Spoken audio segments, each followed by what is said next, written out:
Hello sector watchers, welcome to the show.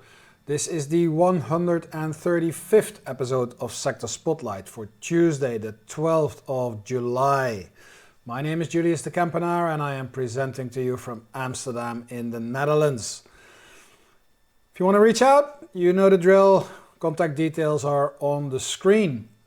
Last week we talked about the monthly charts that took up all of the show, but going on the responses that we get from those long-term overviews, we keep doing them because people, you guys, like it, and I like to do it because I think that a fixed moment in time, and for us that is the first week after the end of the month, going over the long-term trends is just a good anchor to actually stay on top of what's happening in the long-term picture, because it's very easy to get lost in the day-to-day noise and forget about the long-term trends. Another thing that is a little bit longer-term orientated that we're going to tackle today is the sector rotation model. At the start of the year I said I was going to do this once every quarter. And we did it at the start of the year, and we're now going to do it again because we finished the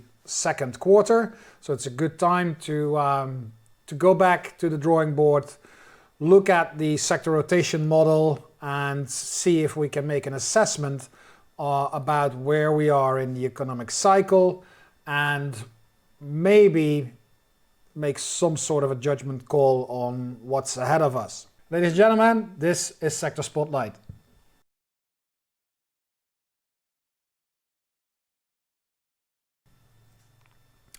Let's kick off with a good look at what's happening in asset classes.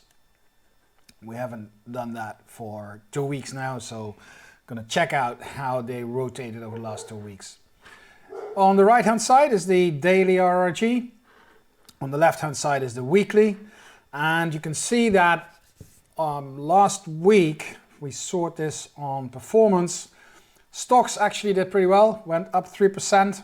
The dollar continues to do well. We'll look at those charts in a minute.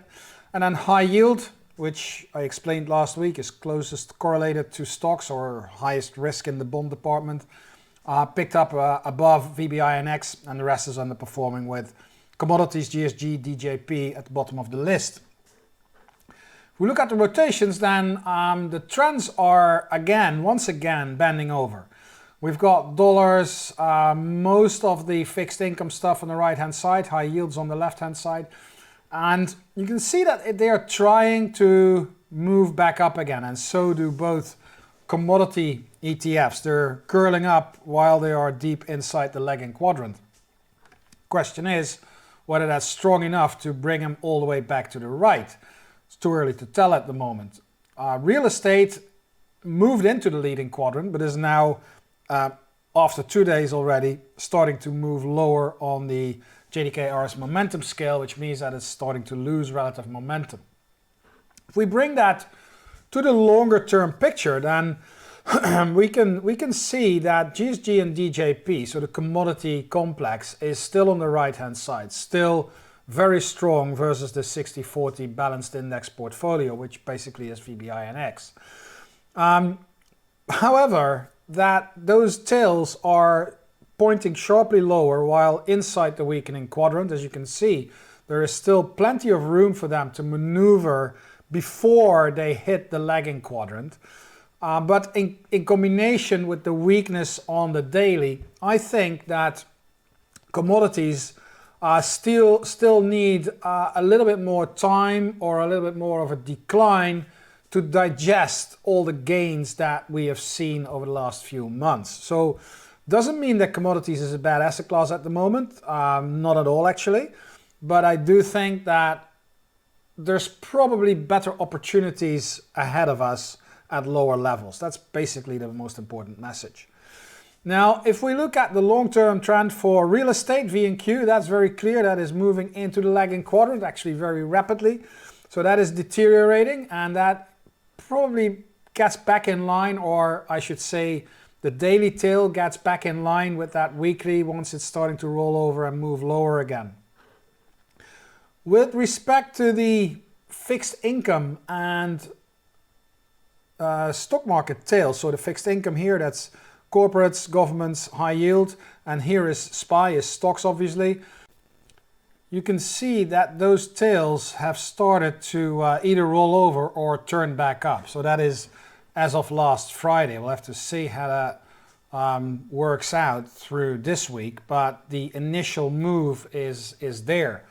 Now the big challenge and probably the most difficult thing to do when you read this RRG, and it doesn't have to do anything with the RRG, it's just understanding the relative concept or the concept of relative strength.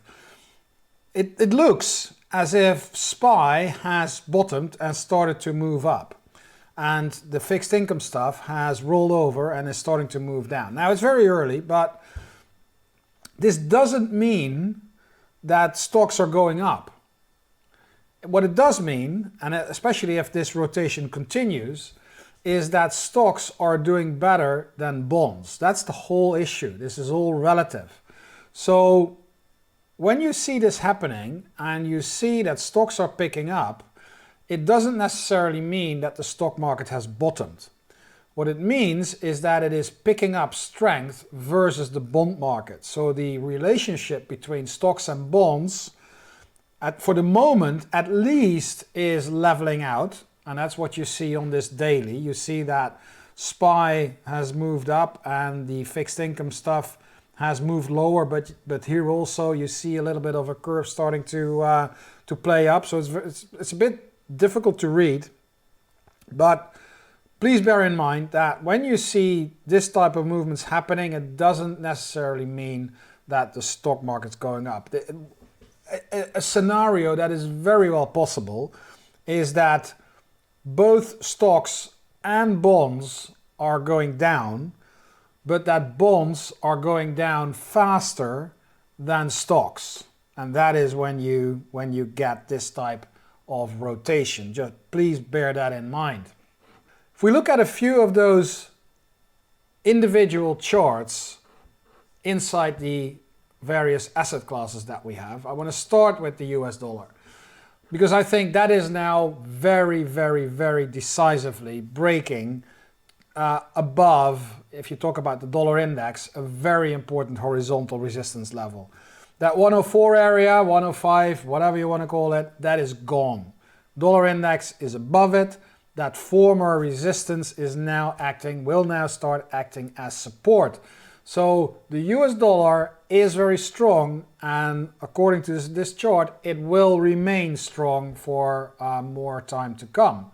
And if we translate that to the euro dollar chart, you can see that once last week we broke this 103.50 level, we accelerated lower. Now I know that we've talked about this on Sector Spotlight previously, but here is the move.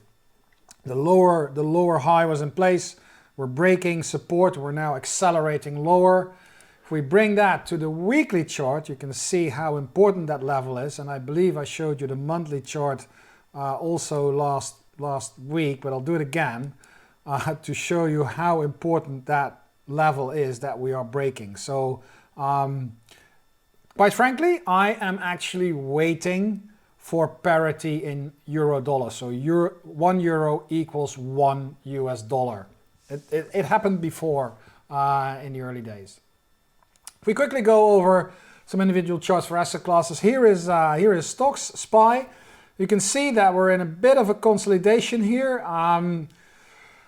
I've drawn in this RSI because it's at the same level while the stock market was actually putting in lower lows. I don't think it's a really very strong positive divergence, but it's not confirming these lows.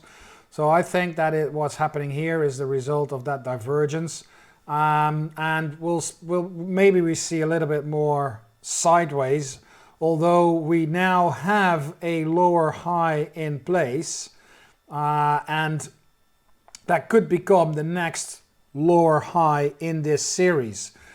This is a daily chart, so near-term levels around 322.5, but very importantly 360, 362.17. If that breaks to the downside, I think we will get another acceleration lower in the S&P 500.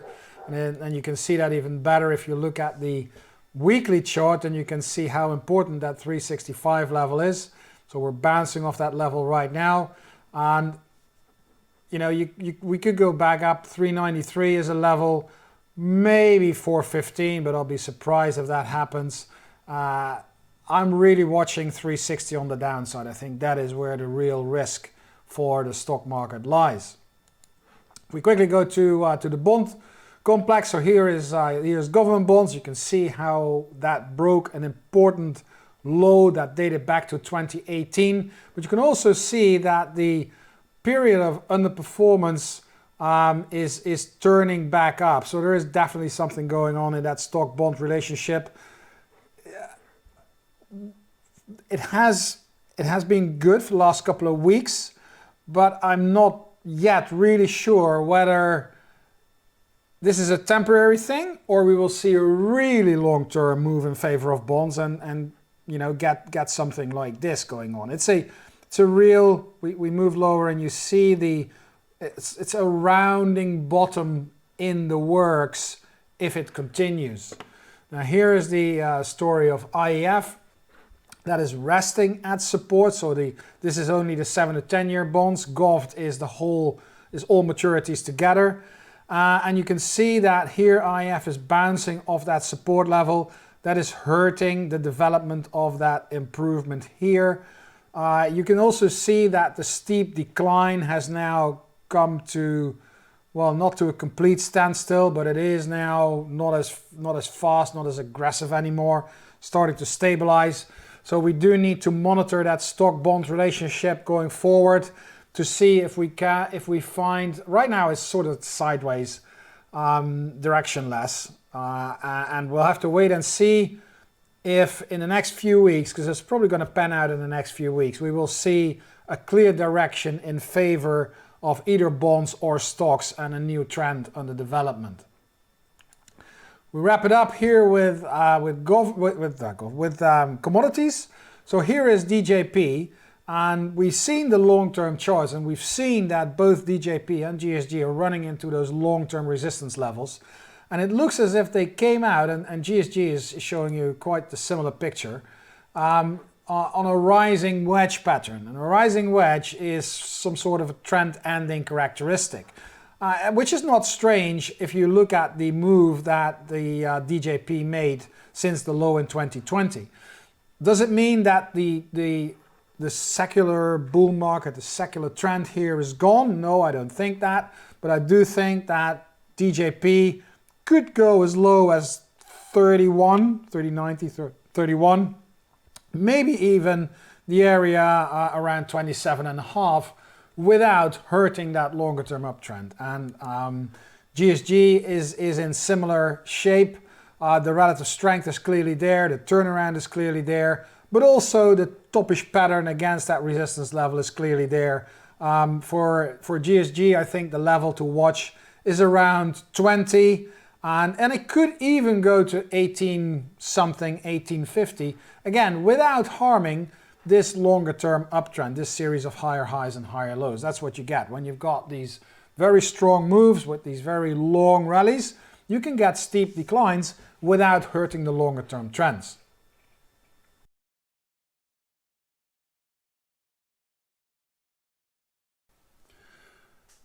Now we're going to talk about the sector rotation model. And I know I've not been talking about the sectors yet, but we will. And I'm going to blend those two together because there's obviously a lot of overlap between the sector rotation model and looking at the rotation of the various sector charts. If you look at the model here, and regulars will have seen this, you can find this chart and this setup below the perf charts. I'll post the link to this section on the StockCharts website in the description of the video, so you can go there straight away. You will notice that you have the sector rotation model with the sectors, and we'll deal with that later. But at least as important is the behavior of a number of macroeconomic factors that are listed below the chart. And a lot of people who try to work or try to play around with the sector rotation model, they only focus on the position of the sectors. But believe me, the macroeconomic factors are at least as important as the behavior of the sectors, because these are the big drivers of the economic cycle. So how these economic indicators behave themselves will have a big impact on how the sectors will rotate through the various phases of the cycle. Now, I have a public chart list, and until last week, that chart list only held the 4 macroeconomic indicators that I use in the sector rotation model. And following a user question, if I could make my monthly charts available publicly, I have added them to that chart list. So if you go to that chart list and you can open it up, again, I will put a link to this chart list in the description of the video. You will find 4 indicators and 12 charts, so 16 charts in total.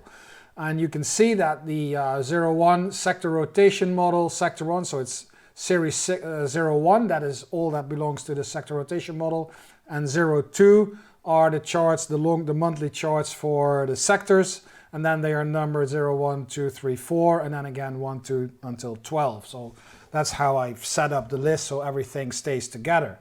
Now let's go through all of these macroeconomic indicators to position them where they are in the model in the phases. So here is consumer sentiment, consumer expectations. We use the University of Michigan Consumer Sentiment Index. And I think that we can all agree that this is falling sharply. And when this index is falling sharply, that belongs to an early recession phase in the sector rotation model. So consumer expectations are falling sharply, which means that they indicate the market is in an early recession. If we go to the next chart, that is industrial production. And industrial production is rising or flat. You can see that it is touching on this. I mean, I'm sort of in limbo. It's definitely not bottoming and it's definitely not falling. So it has to be either one of those. So it's either rising, which means that it's an early recovery. That is very difficult to understand. Or it is flat and then we have a full recovery. Both are not very intuitive. So this index is for me, the most difficult to read at the moment. So it's either there, rising or flat. If we go to the third macroeconomic one, that's interest rates. And what you can see here is that they are rising rapidly or they are peaking. And again, that is either or. They're definitely not falling. They're definitely not bottoming out. So rising rapidly or peaking, which means a full recovery or an early recession or anything in between. And that's where the treasury yields are. That's where the interest rates are. And then the final indicator that we look at is the yield curve. And you can see that that is now inverted, minus 0.3, so 3 basis points inverted, which is indicates an early recession. Flat or inverted, anything around that 0 level, either below, it means flat or inverted, and that signals an early recession according to the sector rotation model. And finally, we are going to bring the sectors in line with the sector rotation model to see if we can come to a conclusion.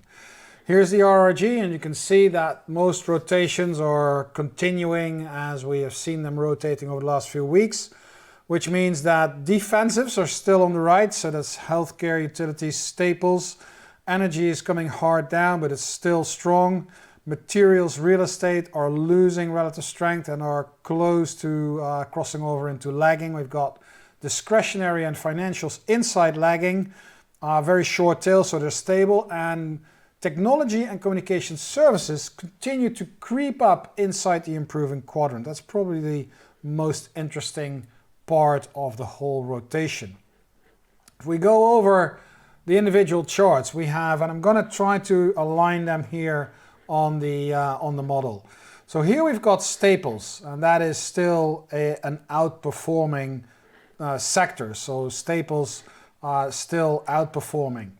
And then we have the same for healthcare. That's also still clearly an outperforming sector.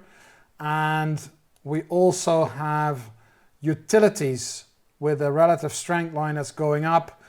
This chart is doing well, and it's still on the right-hand side of the RRG. So this, in the longer term scheme of things, is still an outperforming sector, which means that this segment here is pretty green on the sector rotation model, indicating it's already giving us a little indication of where we are in the various phases. If we go to real estate, then I mean, it's coming down in the near term, I know, but if you look at the longer term picture, that's sort of sideways. So it's sideways to negative. Real estate sideways to negative. And if you look at the longer term chart for financials, that is also, it's definitely down for the last few weeks and maybe some weeks to come. But you can see that the price is hitting into a pretty important support area. If that means that this support and relative strength can hold up, then it wouldn't surprise me if this continues a little bit more further sideways. Obviously, a break below support will accelerate it lower and make it an underperforming sector, so make it red. But for the time being, it's kind of orangey type move. It's not super negative anymore. We go back to the start because it rotates and it moves like a sine wave. If we go back to the start of the model, then we have technology, which for the last 4 or 5 weeks already has come to a rest. It seems that that support level here for XLK around 124, 120, 124 is doing a good job. It's holding up, and that's keeping relative strength moving sideways and starting to push these RRG lines further up. So that is a very slight improvement. That's why you find it inside the improving quadrant. And if you look at consumer discretionary, that is still very clearly a downtrend. That's a very weak relative trend. It's resting at some level of support, but I'm not very convinced that this is the end yet for consumer discretionary. So that's definitely still an underperformer. Communication services, we already saw it, the sort of tail inside the improving quadrant together with technology. That's also sort of coming to a rest, and you see that translated in the RRG lines. RS momentum is already above 100, moving up, and it's starting to pull the RS ratio further upward. It's very, very early, but it's not super negative. It's negative, but not super negative anymore, just like technology, if we want to color that in, so to say.